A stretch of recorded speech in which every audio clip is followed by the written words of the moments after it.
Good morning दोस्तों, सुप्रभात। एक बार फिर से आप सभी का हार्दिक स्वागत और हार्दिक अभिनंदन है। 27 जुलाई सन 2023 अध्ययन समान अध्ययन का सेट आपका होगा 8। बिहार की शिक्षक भर्ती परीक्षा को ध्यान में रखकर समान अध्ययन की एक सीरीज चल रही है और इस सीरीज के पहले 7 सेट मैं आपको प्रोवाइड कर चुका हूँ और यह सभी सेट जो आपके हैं वह सुबह 6 बजे आपको प्रोवाइड किए जाते हैं। अगर आप चैनल पे पहली बार आए हैं, चैनल को सब्सक्राइब करके बेल आइकन को प्रेस कर दीजिएगा, क्योंकि ऐसे ही नॉलेजफुल कंटेंट, प्रतियोगी परीक्षाओं की दृष्टि से महत्वपूर्ण कंटेंट मैं आपको प्रोवाइड करता रहता हूं। आइए शुभारंभ करते हैं। कापी पेन लेके बैठिएगा, निश्चित रूप से जो है ये प्रश्न श्रृंखला आपके लिए इंपॉर्टेंट होने जा रही है। आइए देखिए, प्रश्न संख्या 1 की बात करिएगा तो यहाँ पे दिया गया है हुमायूं द्वारा किए गए युद्धों का सही क्रम है। पहले से बाद के क्रम में इन 4 युद्धों को अरेंज करना है। सबसे पहले कौन हुआ था, उसके बाद कौन हुआ, उसके बाद कौन हुआ और सबसे बाद में कौन हुआ, है ना। देखिएगा, ऑप्शन ए 4 युद्धों का नाम दिया गया है। अरेंज करने के लिए आपका दिया गया है देवरा का युद्ध है, चौसा का युद्ध है, कन्नौज का युद्ध है और आपका सरहिंद का युद्ध है। देखिएगा, सबसे पहले अगर देखा जाए इस प्रश्न का जो सही उत्तर हो जाएगा ऑप्शन ए। सबसे पहले हुआ था आपका सबसे पहले जो युद्ध आपका हुआ है देवरा का युद्ध हुआ है। 1539 में आपका होता है चौसा का युद्ध, 1540 में कन्नौज का युद्ध या बिलग्राम का युद्ध होता है और सबसे लास्ट में आपका सरहिंद का युद्ध होता है। इस तरह से प्रश्न का जो सही उत्तर आपका हो जाएगा वह आपका क्या हो जाएगा, ऑप्शन ए, यानी देवरा, चौसा, कन्नौज और सरहिंद, है ना। प्रश्न संख्या यहाँ पे अगर हम 2 की बात करिएगा तो ये भी प्रश्न आपका पूछा गया है विभिन्न एक दिवसीय परीक्षाओं में। भारत की पहली रेल लाइन किस गवर्नर के शासन में बिछाई गई थी, यह आपसे पूछा गया है ना। भारत की पहली रेल लाइन किस गवर्नर के शासन में बिछाई गई थी। लॉर्ड लिनलिथगो बताया गया है, लॉर्ड डलहौजी दिया है, लॉर्ड कैनिंग दिया है या फिर लॉर्ड लिटन दिया है। पहली रेल लाइन की बात हो रही है, बिछाने की बात हो रही है। देखिए, याद रखिएगा इस प्रश्न का जो सही उत्तर आपका हो जाएगा वह ऑप्शन बी होगा, यानी लॉर्ड डलहौजी के शासनकाल में जो है भारत में पहली रेल लाइन बिछाई गई थी। कब बिछाई गई थी तो याद रखिएगा फरवरी 1853 ईस्वी में, है ना।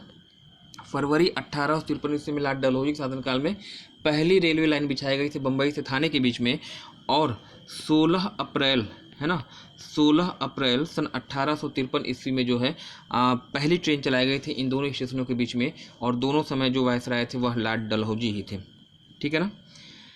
लॉर्ड लिटन जिसकी दमनकारिया नीति थी, वर्नाकुलर प्रेस एक्ट इनके शासनकाल में लागू किया गया था 1878 में, 1878 ईस्वी में। इसके अलावा आर्म्स एक्ट भी इसी के शासनकाल में लागू किया गया था। लॉर्ड कैनिंग की बात करिएगा, लॉर्ड कैनिंग भारत के पहले वायसराय थे, इसको भी आपको ध्यान देना होगा, ठीक है ना। तो ये तो रहा प्रश्न का उत्तर ऑप्शन बी, लॉर्ड डलहौजी। प्रश्न संख्या 3 की बात करिएगा तो यहाँ पे आपका दिया गया है तिब्बत में मानसरोवर झील के समीप किस नदी का उद्गम होता है ना। तिब्बत में मानसरोवर झील के समीप किस नदी का उद्गम होता है यह आपसे पूछा गया है। ब्रह्मपुत्र दिया है, सतलज दिया है, सिंधु दिया है और दिया है उपयुक्त सभी। याद रखिएगा, बहुत ही इंपॉर्टेंट क्वेश्चन है और लगभग हर एग्जाम में यह भी पूछा गया है। विश्व में एकमात्र ऐसा स्रोत जहाँ से 3 नदियाँ निकलती हैं, कैलाश मानसरोवर तिब्बत आपका है। और 3 नदियाँ कौन कौन सी हैं, तीनों ही ऑप्शन में आपका यहाँ पे सही होगा। ब्रह्मपुत्र का उद्गम भी यहीं से होता है, सतलज का उद्गम भी जो है यहीं से होता है और सिंधु नदी का उद्गम भी जो है इसी कैलाश पर्वत से होता है। तो इस प्रश्न का जो सही उत्तर हो जाएगा ऑप्शन डी। ऑप्शन डी मतलब किस स्थान से, या कहिएगा कैलाश पर्वत के समीप से कौन सी 3 नदियाँ निकलती हैं, तो तीनों ऑप्शन आपका यहाँ पर राइट होने वाला है, ब्रह्मपुत्र, सतलज और सिंधु, है ना। प्रश्न संख्या 4 की बात करिएगा, कंप्यूटर से लिया गया क्वेश्चन है। ऐसे क्वेश्चन भी एग्जाम में आपसे पूछ लिए जाते हैं। सेंट्रल प्लेस यूनिट, देखिए सीपीयू का फुल फॉर्म आपसे पूछा गया है ना, सीपीयू का फुल फॉर्म आपसे पूछा गया है। यदि आप थोड़ा भी कंप्यूटर की बेसिक जानकारी रखते हैं तो इस प्रश्न को जो है आप गलत नहीं करने वाले हैं। क्या हो जाएगा, सेंट्रल पुलिस यूनिट दिया है, सेंट्रल प्रोसेसिंग यूनिट दिया है, सेंट्रल पुलिस यूनिट दिया है और सेंट्रल प्रोब यूनिट दिया है, या फिर इनमें से कोई नहीं। तो सेंट्रल सीपीयू का जो फुल फॉर्म होता है ऑप्शन बी आपका यहाँ पे सही होगा, सेंट्रल प्रोसेसिंग यूनिट आपका यहाँ पे क्या हो जाएगा, सही हो जाएगा। और सीपीयू को जो है आप क्या कहते हैं, कंप्यूटर का मस्तिष्क भी कहते हैं, है ना। प्रश्न संख्या यहाँ पे अगर 5 की बात करिएगा तो दिया गया है कि 1 रुपये के नोट पर किसके हस्ताक्षर होते हैं, यह आपसे पूछा गया है।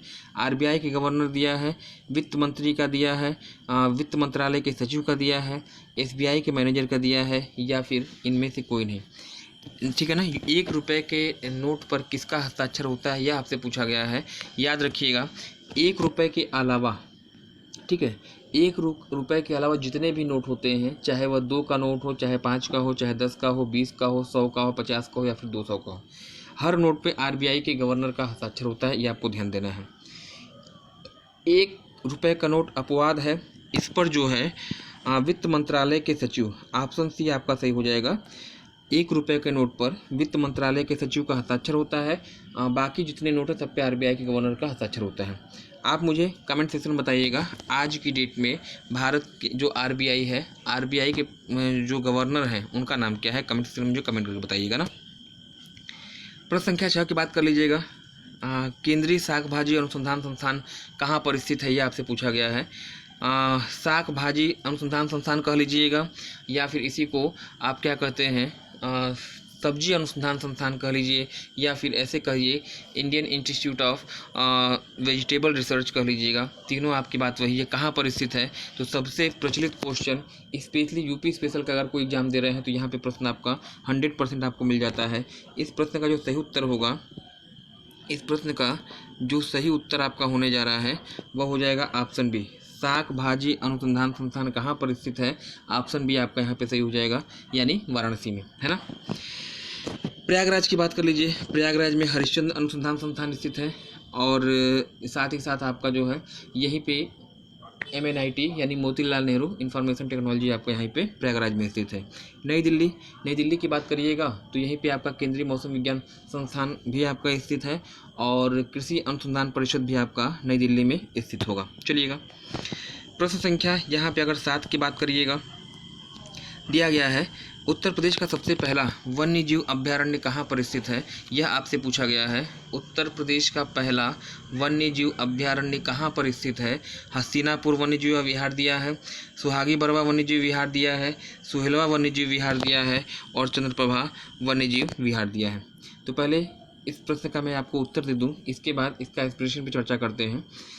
देखिएगा, पूछा गया था कि उत्तर प्रदेश में सबसे पहला वन्यजीव विहार अभ्यारण्य कहाँ पर स्थित है, ये आपसे पूछा गया है। तो इस प्रश्न का जो सही उत्तर आपका हो जाएगा ऑप्शन डी। ऑप्शन डी जो है इस प्रश्न का सही उत्तर है। उत्तर प्रदेश का पहला वन्यजीव विहार है। इसकी जो स्थापना हुई थी 1957 में। चंद्रप्रभा वन्यजीव विहार क्षेत्र 1957 में स्थापित है, और उत्तर प्रदेश के चंदौली डिस्ट्रिक्ट में स्थित है, यह आपको ध्यान देना होगा। चलिए, हस्तिनापुर वन्यजीव विहार की अगर बात करिएगा तो यह तो आपका पश्चिमी यूपी में स्थित है, मेरठ में स्थित है, और यह उत्तर प्रदेश का सबसे बड़ा अभ्यारण्य है, यह आपको ध्यान देना है। सुहागी बरवा वन्यजीव विहार क्षेत्र पूर्वी उत्तर प्रदेश के महाराजगंज जिले में स्थित है, नेपाल का बॉर्डर है। और सोहेलवा वन्यजीव विहार क्षेत्र आपका जो है वह कहाँ पड़ता है, तो बताइएगा बलरामपुर में, है ना। तो ये रहा प्रश्न का उत्तर, ऑप्शन डी आपका यहाँ पे सही होगा। हाँ, प्रश्न संख्या 8 की अगर बात कर लीजिएगा, इतिहास से लिया गया क्वेश्चन है। निम्नलिखित में से किस मौर्य शासक ने दिल्ली दक्षिण की विजय की थी, है ना। निम्नलिखित में से किस मौर्य शासक ने दक्षिण की विजय की। चंद्रगुप्त दिया है, अशोक दिया है, बिंदुसार दिया है, या फिर कुणाल दिया है। ऑप्शन ए यहाँ पे आपका सही हो जाएगा। दक्षिण की विजय करने वाला व्यक्ति कौन था, कौन शासक था, तो ऑप्शन ए आपका यहाँ पे सही हो जाएगा, चंद्रगुप्त मौर्य। चलिएगा, प्रश्न संख्या 9 की बात करिए। प्रश्न संख्या 9 की बात करिएगा तो दिया गया है कि निम्नलिखित में से किस संस्थान का मुख्यालय रोम में स्थित है। किस संस्थान का मुख्यालय इटली की राजधानी रोम में स्थित है।